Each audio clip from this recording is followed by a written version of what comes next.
अच्छा, convert into common fraction. अब नीचे ये जो वैल्यूज़ हैं ये डेसिमल फ्रैक्शन में दी हुई हैं।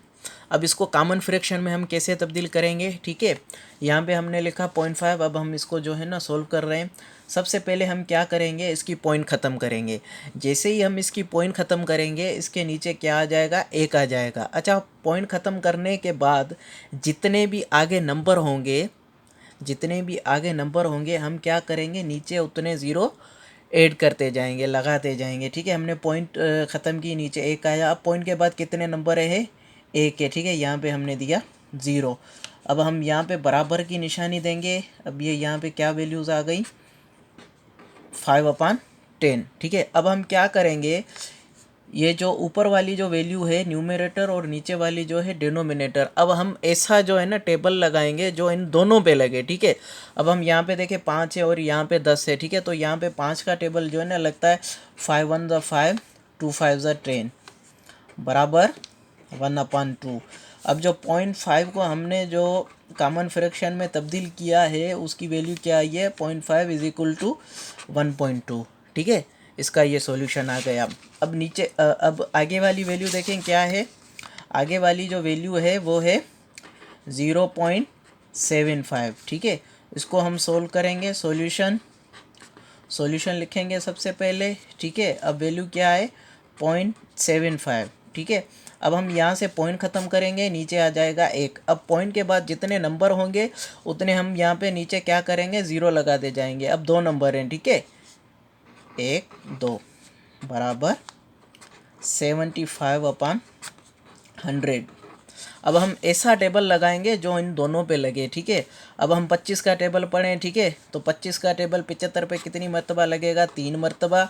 और 100 पे कितनी मरतबा लगेगा, 4 मरतबा, ठीक है। तो ये कितनी, इसका जो है ना आंसर कितना आया, 3/4, ठीक है।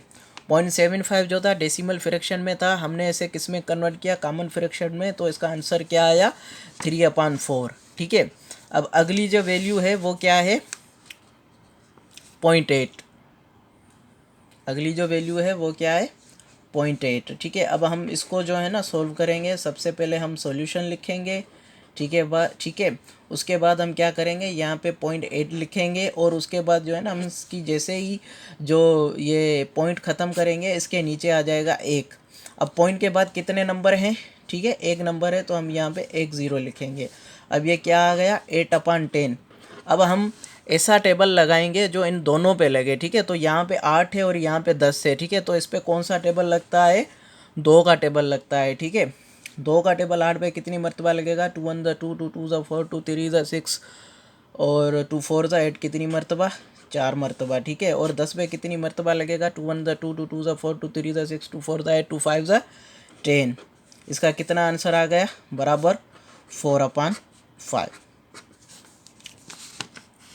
अब इसी तरह देखें, यहाँ पे हमारे पास 0.5 था, ठीक है। पॉइंट के बाद 1 डिजिट था और यहाँ पे 0.75 है। पॉइंट के बाद कितने डिजिट हैं, 2 डिजिट हैं। अब इसी तरह हम कोई 3 नंबर वाला जो है ना वो ले लेते हैं। फॉर एग्जांपल चौथा नंबर है 0.123।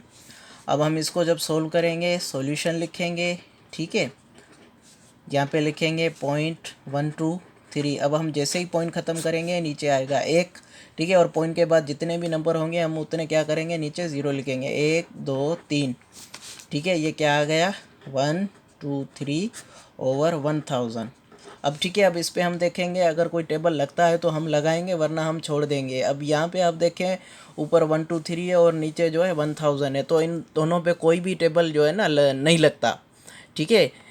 क्योंकि 1 2 3 जो है ना ये अपना आड नंबर है और नीचे जो है ना इवन नंबर है, ठीक है। तो हम क्या करेंगे, इसको ऐसे ही रहने देंगे, ठीक है। उम्मीद करता हूँ कि आपको जो है ना आज ये वीडियो समझ में आ गई होगी कि हम जो है ना डेसिमल फ्रैक्शन को कॉमन फ्रैक्शन में कैसे तब्दील करेंगे, ठीक है।